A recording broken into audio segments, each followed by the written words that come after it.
सरकार की घोषणाएं तो होती रहती हैं और बराबर हो रही हैं। उत्तर प्रदेश आउटसोर्स सेवा निगम गठित करके उनकी उम्मीदों पे पानी फेर दिया। लेकिन ये 3 साल का जो अनुबंध है, ये उसके लिए खतरे की घंटी बराबर बजती रहेगी। न तो उस पे सरकार की कोई चिंता है और न तो कोई सेवा आयोजक है, लेकिन वो कहीं दिख नहीं रहा है। 5 दिन दीपावली रह गया, वो किस आधार पर किसे बांटेंगे? सरकार की घोषणा से श्रमिक का पेट भरने वाला नहीं है। उत्तर प्रदेश में जब संविदा और आउटसोर्सिंग कर्मचारियों की बात आती है तो हमारे दिमाग में बस कुछ चीजें आती हैं। एक तो कर्मचारियों का शोषण, दूसरी तरफ कर्मचारियों की जो अथक मांगे हैं वो। लेकिन दूसरी तरफ अब ये भी देखने को मिल रहा है कि उत्तर प्रदेश सरकार की तरफ से तमाम दावे और वादे किए जा रहे हैं, लेकिन ये दावे और वादे धरातल पर कितना लागू हो रहे हैं, ये सबसे बड़ा सवाल खड़ा होता है। संगठन जो है तमाम वो लगातार प्रयास करते हुए नजर आ रहे हैं कि जल्द से जल्द सभी कर्मचारियों की समस्याओं का हल हो जाए, जिससे वो भी अपना जीवन जो है वो सुखमय तरीके से व्यतीत कर सके। और एक चीज और देखने को मिले कि इन कर्मचारियों को काम करते हुए एक लंबा वक्त बीत चुका है, सेवाएं देते हुए एक लंबा वक्त बीत चुका है, लेकिन इन्हें ना तो स्थायीकरण की ओर ले जा रहा है, ना ही नियमितीकरण की ओर ले जाया जा रहा है। और बात करें अगर मानदेय की, तो मानदेय भी बेहद ही अल्प है। फिलहाल तो संगठन की तरफ से लगातार प्रयास किए ही जा रहे हैं कि इन सारी समस्याओं को सरकार के सामने रखा जाए और जल्द से जल्द इनका हल करवाया जाए। फिलहाल आज हमारे साथ बातचीत करने के लिए चंद्रशेखर जी से बातचीत करेंगे और जानेंगे कि आखिरकार क्यों इतनी सारी विलंब हो रही है, क्यों आखिरकार अभी तक सरकार जो दावे और वादे कर रही है उनको धरातल पर क्यों नहीं लागू किया जा रहा है। चंद्रशेखर जी, जैसा कि देखने को मिला आप लोगों ने एक बहुत लंबा प्रयास किया, उसके बाद कहीं ना कहीं सरकार को इस बात का एहसास हुआ कि जो कर्मचारी है उनका मानदेय बेहद ही कम है, या जो स्कीम वर्कर है उनको जो प्रोत्साहन राशि दी जाती है वो सारी चीजें बहुत कम है।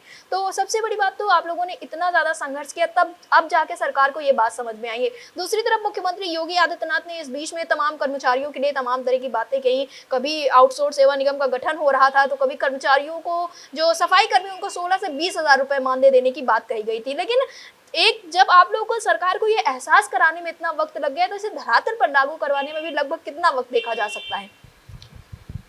देखिए, सरकार की घोषणाएं तो होती रहती हैं और बराबर हो रही हैं।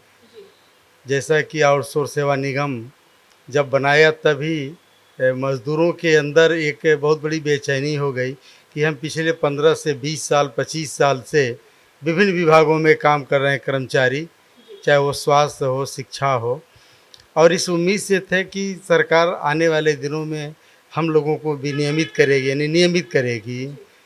लेकिन सरकार ने जो उत्तर प्रदेश आउटसोर्स सेवा निगम गठित करके उनकी उम्मीदों पे पानी फेर दिया। उसमें कहीं पर ये नहीं रहा कि जो 15 या 20 साल से काम कर रहे हैं नियमित प्रकृति के कार्यों पे, उनको नियमित कर दिया जाए। पहली बात तो ये हुई। दूसरा, आउटसोर्स सेवा निगम में इन्होंने ये कहा कि 3 साल पे हम बराबर 3 साल के लिए भर्ती करेंगे, और फिर जो सेवा आयोजक होगा यानी कंट्रैक्टर होगा, वो फिर अलग तरीके से भर्ती करेगा। तो सेवा का कोई कॉन्सेप्ट ही पूरा बिखर गया। कोई गारंटी नहीं रहा कि हम 3 साल के बाद भी हमें वो ठेकेदार या जो श्रमिक प्रोवाइडर है वो हमको रखेगा या नहीं रखेगा। तो असमंजस की स्थिति में है। और ख़ास करके जब लोग, कोई आदमी भी नौकरी करता है तो सोचता है कि मैं अपना पूरा जीवन काल पूरा कर लूँ, क्योंकि उसके बाद उसकी जिम्मेदारियां बढ़ती जाती हैं।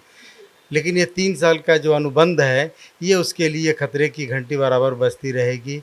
किसी का कोई गारंटी नहीं है कि वो 3 साल करेगा या 5 साल करेगा या 10 साल करेगा। दूसरी बात, अभी तक सरकार जो ये कह रही है कि हम आपको सोशल सिक्योरिटी देंगे, सामाजिक सुरक्षा देंगे, अभी तक तो दे नहीं पाई, और आगे क्या गारंटी है। और वर्तमान में भी सरकार के नाक के नीचे सभी विभाग में जो कर्मचारी काम कर रहे हैं, ईपीएफ तो कहीं कदार कट रहा है, आधा अधूरा जमा हो रहा है, लेकिन ईएसआईसी का तो नामो निशान नहीं है। न तो उस पर सरकार की कोई चिंता है और न तो कुछ सेवा आयोजक कुछ करता है। तो मज़दूरों का बहुत बड़ा शोषण हो रहा है। यहाँ तक कि जो चिकित्सा विभाग में जो कर्मचारी काम कर रहे हैं, उनको भी चिकित्सा का लाभ नहीं है। तो ये सारी दुश्वारियाँ हैं। अभी माननीय मुख्यमंत्री जी ने तत्काल घोषणा किया वाल्मीकि जयंती पे कि हम सफाई कर्मचारियों को 16 से 20 हज़ार रुपये तक का वेतन देंगे, और उनको सामाजिक सुरक्षा भी देंगे। 35 से 40 लाख रुपए तक का एक मुफ्त दुर्घटना, उस पर हम उनको सहयोग करेंगे। लेकिन वो कहीं दिख नहीं रहा है। 5 दिन दीपावली रह गया, वो किस आधार पर किससे बांटेंगे वो तो कहीं दिख नहीं रहा है। सबके बजट होते हैं, घोषणाएं हो जाती हैं, रेलवे में या अन्य विभागों में घोषणा हो गई कि हम 75 दिन का या 78 दिन का बोनस देंगे, लेकिन यहाँ तो नहीं है।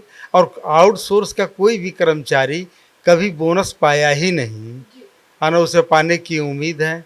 चंद मुट्ठी भर परमानेंट कर्मचारी हैं किसी फैक्ट्री में तो 8.33 पाते हैं, और सरकार तो एक बंधा हुआ बोनस देती है जो बहुत ही कम होता है। उसका भी कर्मचारी जो नियमित कर्मचारी है उसको पोस्टल ऑर्डर या जिस तरीके से वो लेकर के अपना धन सुरक्षित करती है। तो ये सारी स्थितियां हैं, श्रमिकों के ऊपर बहुत बड़ा संकट है। सरकार की घोषणा से श्रमिक का पेट भरने वाला नहीं है, उसको ठोस कार्रवाई करनी पड़ेगी। तमाम कानून हैं, अभी हाल ही में भारत सरकार द्वारा श्रम नीति घोषित कर दी गई, एक लाया गया है। ये और भी जो 4 श्रम संहिता में संहिताएं लागू थीं उसमें तमाम प्रकार का विरोध हो रहा है कि सेवा आयोजकों को तमाम छूट दिया जा रहा है। पहले उनको सज़ा का प्राविधान था, वो सज़ा समाप्त किया जा रहा है, सीधे उनके ऊपर पेनाल्टी 2,000 की जगह 5,000, 5 की जगह 10,000 लगा दिया जाएगा। तो सेवा आयोजक तो पैसे वाला हो, उसके ऊपर 1 लाख भी रुपया लगा दिया जाए तो दे देगा और अपराध वो मुक्त हो जाएगा। लेकिन कर्मचारी जिसको लाभ मिलना चाहिए वो कर्मचारी तो बेचारा उसको तो कुछ नहीं मिलने वाला है। तो ये सारी चीज़ें जो ढिलाई दे रही है सेवा आयोजकों के पक्ष में, ये आने वाले समय में श्रमिकों के लिए बहुत ही घातक है और वो अपने को असुरक्षित महसूस कर रहा है। जी। जैसा कि आपने बताया श्रमिकों के ऊपर जो है वो संकट कहीं न कहीं है, तो इससे निजात कैसे पाया जा सकता है? क्योंकि अगर इस तरह से चलता रहा तो कहीं न कहीं जो लोग काम कर रहे हैं वो काम से भी पीछा छुड़ाएँगे, क्योंकि यही होगा कि अगर एक काम करने के बावजूद हमारा घर परिवार नहीं चल पा रहा है तो कहीं न कहीं श्रमिक उससे पीछे हटने की कोशिश करेंगे। तो इन सारी चीज़ों के लिए संगठन की तरफ से क्या कुछ देखने को मिल सकता है? देखिए, संगठन सरकार से अपील करती है कि वो जो हमारे पुराने जितने भी 44 श्रम कानून हैं उसको कड़ाई से अनुपालन कराए। उसमें बहुत से अच्छे प्राविधान हैं। श्रमिकों को उनकी हाज़िरी रजिस्टर पे बाकायदे उनको हाज़िरी भरी जाती थी, उनको बोनस समय से मिलता था, उनको वेतन मिलता था, यानी 1 तारीख से 7 तारीख के बीच में उनको वेतन मिलता था। समय समय पर वेतन समितियां गठित होती थीं और महंगाई को देखते हुए उनका पुनर्गठन हो करके उनके वेतन बढ़ाए जाते थे। लेकिन अब वो नहीं बढ़ाए जा रहे हैं। हमारे उत्तर प्रदेश सरकार में पिछले 10-15 वर्षों से कोई भी कमेटी गठित नहीं हुई, और अगर 1-2 कमेटी गठित भी हुई तो वो भी लंबित हो गई। सेवा आयोजक उसको मानने को तैयार नहीं है। जैसे शुगर इंडस्ट्री में काम करने वाले या डिस्टिलरी उद्योग में काम करने वाले, इनमें कमेटियाँ वार्ता हो रही हैं, गठित भी हो गई, लेकिन सेवा आयोजक उससे मुकर रहे हैं, वो देना नहीं चाहते हैं, एक भी पैसा श्रमिकों के पक्ष में बढ़ाना नहीं चाहते हैं। तो ये सबसे बड़ी सरकार की कमी है। अगर सरकार हमारे उन श्रम अधिनियमों के तहत जागरूक हो जाए, सक्रिय हो जाए, तो मज़दूर पहले की तरह अब भी खुशहाल हो जाएंगे और उनको भरपेट भोजन मिलने लगेगा।